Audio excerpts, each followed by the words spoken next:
మనలందరినీ కూడా తలగా నియమించాలని ఆయన ఆశిస్తాడు. తలగా నియమించాలని ఆశిస్తాడు, తోకగా ఉండాలని కోరుకోడు. ఎందుకంటే మనం ఆయన సంతానం.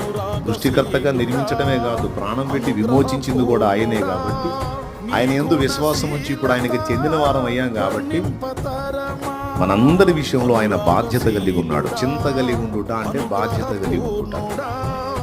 మనందరి గురించి ఆలోచన చేస్తున్నాడు, పథకరచన చేశాడు.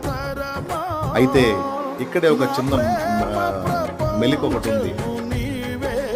దానికి కూడా దేవుడు ఒక సమయమును నిర్ణయించాడు.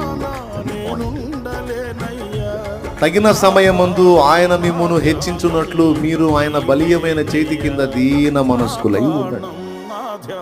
ఇక్కడ షరత్ ఏమిటంటే, దేవుడు నిన్ను నిజంగా హెచ్చించాలనేది ఆయన హృదయాభిలాష, ఆయన హృదయ వాంఛ.